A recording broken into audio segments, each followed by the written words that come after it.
directed by Michael Gracie and stars a whole lot of very talented cast, including Hugh Jackman, Zac Efron, Michelle Williams, Zendaya, Rebecca Ferguson, and many more. And I'm not familiar with Michael Gracie and his directing work, but this movie was a treat. It was a feast for the eyes. It was enjoyable. It was an experience that you must see in the theater. Now, once again, I'm doing this review as I'm walking back to my dormitory because I just did a double feature with Pitch Perfect and The Greatest Showman, double musical feature, and I did a review for Pitch Perfect, so check it out. Link in the description below. Anyway, for The Greatest Showman, I had a great time watching it. It was a blast. It was an experience, certainly. It is a story revolving around P.D. Barnum, one of the greatest entertainer.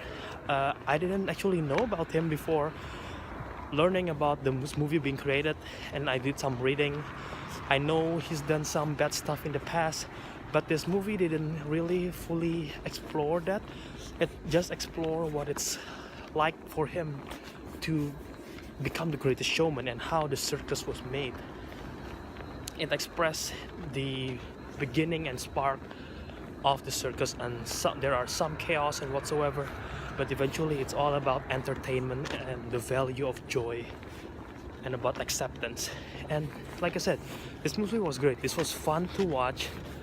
There is really great music, really enjoyable. Hugh Jackman is probably one of the very few underrated actors working nowadays.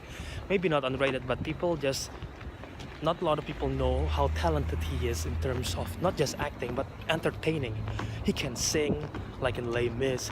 He can do very dramatic roles. He can perform. He can entertain. Hugh Jackman was very astonishing and very enjoyable to watch in this movie, The Greatest Showman.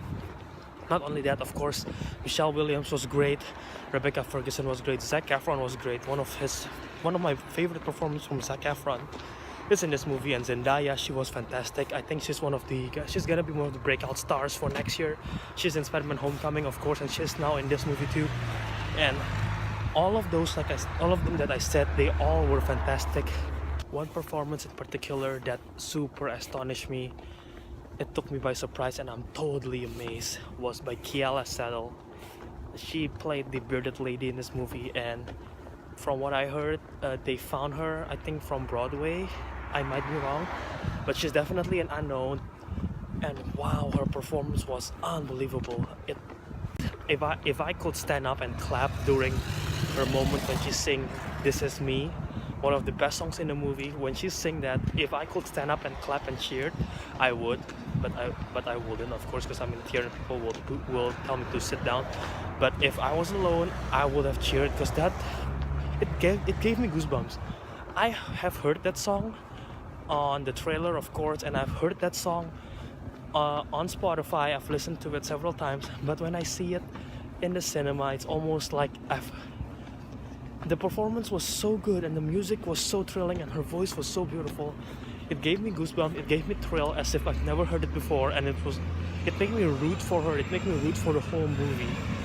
That was an unbelievable scene, unbelievable moment for The Greatest Showman. Despite all that, despite the great entertainment value, the story does feel lacking.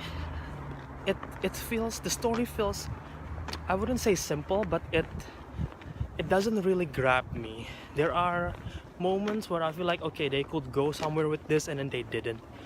And so yeah, the story, the best way to say it for me is that it didn't really grab me.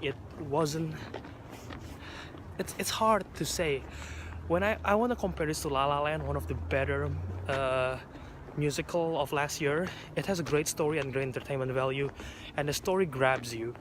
And this one, yeah, I guess the best way to say is that the story wasn't as complex as I wish it would have been. It's not really simple, but there's one issue and then they directly take it with another. There's another problem and then they move on directly. There are some consequences, but I feel like it's paced really quickly. It's paced really oddly too. I can sort of sense that it feels, at moments there are scenes that feels fast, and there are no scenes that feels too long, but there's a lot of scenes that certainly for me it feels like I would have want to spend more time with those characters during those scenes. Instead they sort of jump between scenes. Even though the story, like I said, could have been better, I still couldn't take away with the unbelievable performances by everyone, and just the theatrical numbers, the coordination, the choreography, the musical numbers, the performance of the dance and song. I'm just so amazed by what this movie can do. When I see trailers, I'm already in wow. I thought it's going to be the next La La Land. Not so much, but in terms of entertainment, this is basically the theater at its best. Choreography, dance, music. Just when you watch the movie, just pay attention to the choreography, the dance, the set design, everything about it. It's just unbelievable. So with that, I would give The Greatest Showman an 8.3.